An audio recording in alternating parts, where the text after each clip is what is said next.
Good morning, Bhargav and Uday. Today is Thursday, October 26th, and here's the heads up brief for today.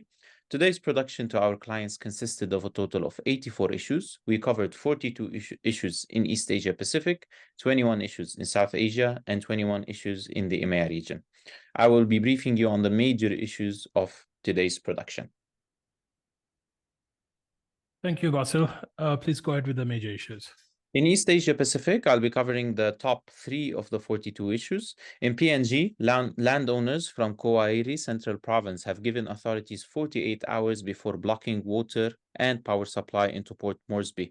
The landowners are calling on the government to reinstate Obet Bhatia as Chief Executive Officer of Papua New Guinea Power Limited. The potential disruptions to water and power will severely impact businesses and residents in Port Moresby.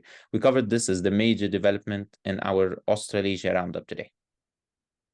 Yeah, thanks, Bassel. This is an interesting issue. It shows the extent of clan and tribal dynamics in Papua New Guinea, and how a lot of tribes can feel disenfranchised because ministers from their own community are removed.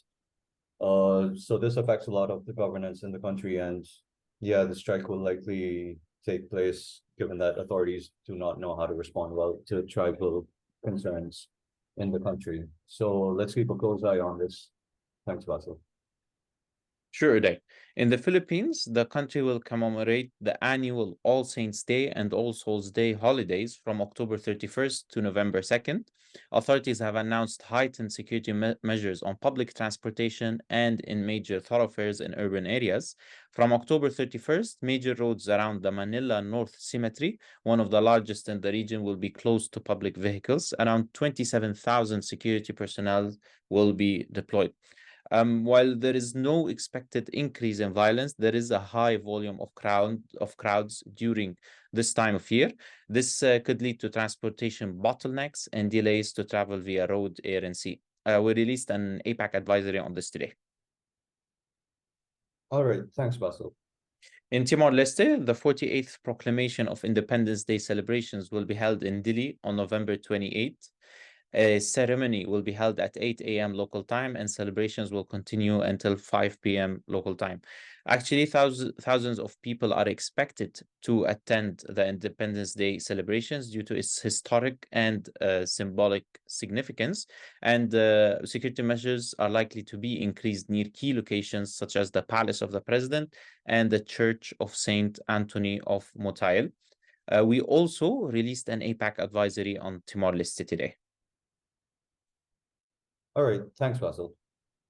In South Asia, I'll be covering the top 2 of the 21 issues. In Pakistan, Interim Interior Minister Sarfraz Bukti reiterated yesterday that all illegal immigrants should leave the country before November the 1st. Individuals who fail to leave the country within the stipulated deadline will be forcefully expelled from the country. So, despite the statements from lawmakers and government officials, Pakistan is unlikely to expel all undocumented immigrants at once due to its infrastructure and logistical limitations. We covered this as a major development in South Asia today. All right, this is a precarious issue in Pakistan. There are quite a few challenges. Illegal immigrants or refugees, they are an issue, all right, in terms of governance. At the same time, there is an issue of law enforcement as well as border enforcement. It will be very difficult for Pakistani authorities to actually effect such a deadline on the November the 1st. And there's also a bilateral issue with Afghanistan, where Taliban has already threatened action if such a law is implemented or an action is taken by the Pakistani authorities.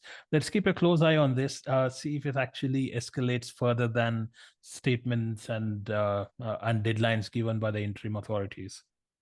Sure, Bhargav, we'll keep a close eye on that. In EMEA, I'll be covering the top 3 of the 21 issues. In Germany, a German-Egyptian national was arrested by security forces in Essen City on Tuesday. The individual was believed to be planning an attack against a pro-Israeli protest in the city. The suspect intended to drive a truck into a pro-Israeli gathering.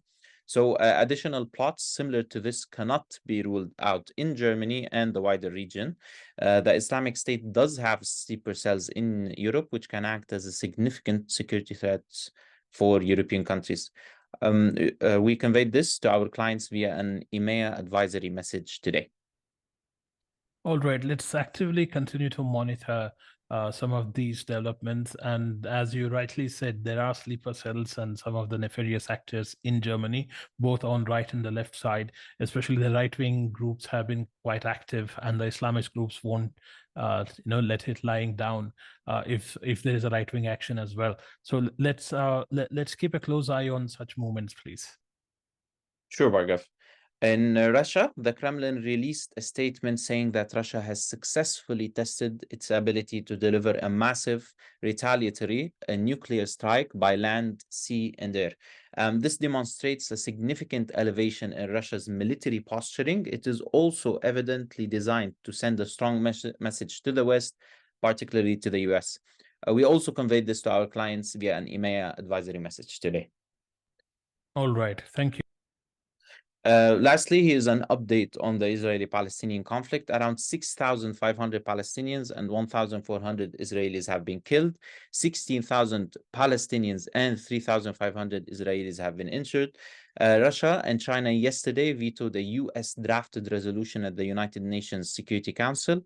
The draft supports Israel's right to defend itself, condemns the October 7th Hamas attack, and demands the unconditional release of prisoners from Gaza. A Russia drafted resolution calling for immediate ceasefires consequently failed as well. The European Union is expected to call for a humanitarian pause in Gaza today. The U.S. Embassy in Kuwait has said it is limiting its activities in U.S. military bases in the country. This actually came after the Iraq-based militant group Al-Wiyat al-Wa'd al-Haq threatened to attack U.S. military bases in Kuwait. Also, Turkey has suspended all energy agreements with Israel. We also conveyed this to our clients in EMEA via an advisory message today. All right, thank you, Bassel. Nothing further from my end. Thanks, Bassel. Thank you.